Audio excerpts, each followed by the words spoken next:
Hello and welcome to another video review from GodIsAGeek.com. I'm Deputy Editor Martin Baker, and today we're going to have a look at Kinect Nat Geo TV from Relentless Software and Microsoft Studios. We reviewed the first season. They're in seasons. They're kind of like the Sesame Street thing that you probably saw the video review of season 2 yesterday, if you're watching this on the day it's released. If not, why not? You should be. But this is season 2 of the Nat Geo stuff. Season 1 you might have saw a review around September time last year. This is the second season. There's 2 episodes out as of this review going out. So there's Phantom Killer, which is episode 1, which is about crocodiles and alligators. That's the episode that you'll see in this video review. There's also one about giant salamanders. That's the second one that's out. There are more. There will be more coming out later on. There are ones about giant squids and all sorts of snakes. It's all to do with the dangerous encounters section of the Nat Geo Wild, branding of that area of the National Geographic website and TV show. Just like the Sesame Street one, it's all to do with interacting with the TV. I mean, even in the section that you're seeing right now, you can see when the episode starts, you can interact with the TV just as the episode's starting to show yourself as the animal that will be featured in that episode. So, I mean, you showed me as an alligator earlier, and then it's just showing you previews from future episodes. So there's hippos and octopuses, octopi, I suppose.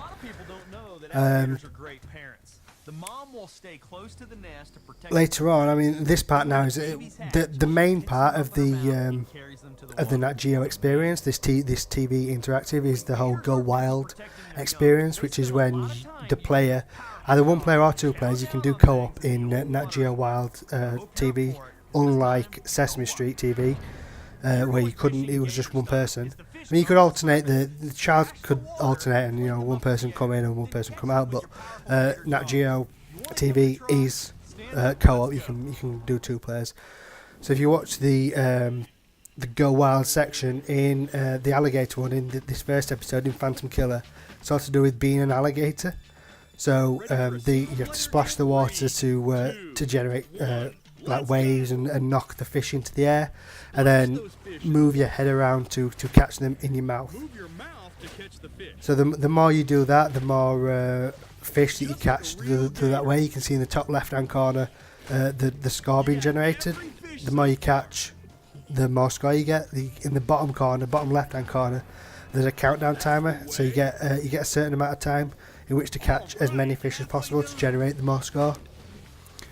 At the end of the section, as you'll see in a couple of seconds, you get to generate, based on how much score you get, how many points you get, you'll get a certain number of stars based on how many points you get. So there's a total of 3 stars available in each of these Go Wild sections, and there are 3 over the course of the episode.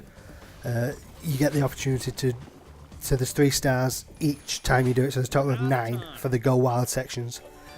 Each time you do it, the stars that you get, the little tokens that you generate by doing these little sections, go towards your overall medal that you can see right now in the top left hand corner.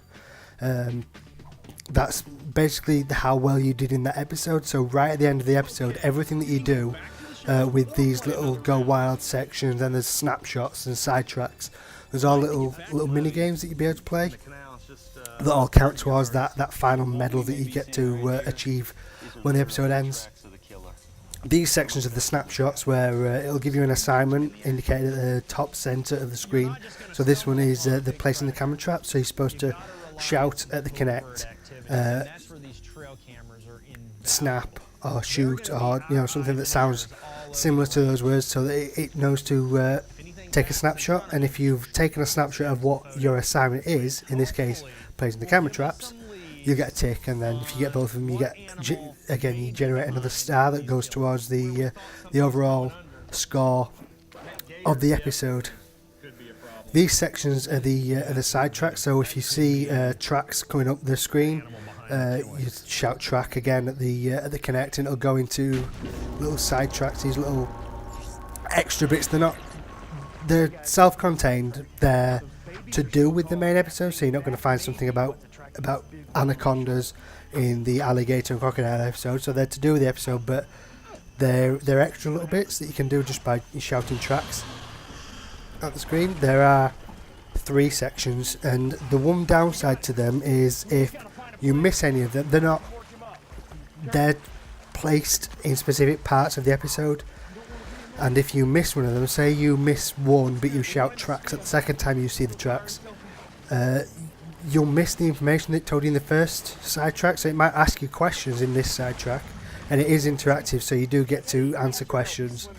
If you miss the information from the first sidetrack because you missed the track, so you just didn't say tracks in time, it'll ask you questions based on information that you haven't got. Whereas it might be a better idea, or it would have been a little bit more fluid if it just the first time you say it, it showed you the first sidetrack. Yes, you wouldn't get all the information because you'd only get 2 of them out of the possible 3, but at least you wouldn't be asked to answer questions based on information that you haven't got. It's still a good idea, and you can replay these episodes as many times as you want. Once you've bought the season pass or downloaded each of the episodes, you've got them for as long as you've got the Xbox, so you can replay the episodes as many times as you want. But once you know the information, you're really just playing them just to get more points, which isn't a bad thing, but it kind of takes it away a little bit from the informative aspect of the whole experience, just a little bit. So these are the parts where I'll ask you a question, is asking whether it's a crocodile or an alligator, and you have to choose left or right based on whether it's whether you think it's an alligator. And these are the parts that I was talking about. Because it's like you have to look at the shape of the snout to decide whether it's an alligator or not. It doesn't tell you whether the information about the alligator or crocodile in the main episode. It's in the first sidetrack, which I happen to have missed, so I didn't have that information. And if the person that's interacting with this TV show did the same thing and missed that first sidetrack, they also wouldn't know the information unless they knew the information. There's every chance that they just happen to know the information and weren't getting it from this TV show. Just a little bit of a downside. I mean, it's hard to complain about educational tools because they're educational. If you don't know the answer, it encourages people to go out and learn the answer. So it's never really a bad thing to not know the answer, but it kind of takes away from the game aspect of it. As you saw as well, by answering the first question right about the alligator, I also kind of leveled up the little bronze medallion in the top left hand corner, so I'm now working towards the silver. So by getting more of those stars through answering questions and playing the little mini games, I get more of those stars, which again move towards the higher levels of medals when the episode finishes. When you go back to the main show as well, it will recap where you were when you saw the sidetrack for the first time, so you don't have to remember which part of the show you were on. It'll do that for you. It'll recap everything, and it's all fine. So this is the end of the game. This is the end of the episode. This shows you how many stars you got through doing the different things, and it'll add them all up based on how many stars you got, and then show you the medal that you got at the end. So you'll know exactly which colour medal you got, so you know whether you're going to want to play the game again, or just leave it at that.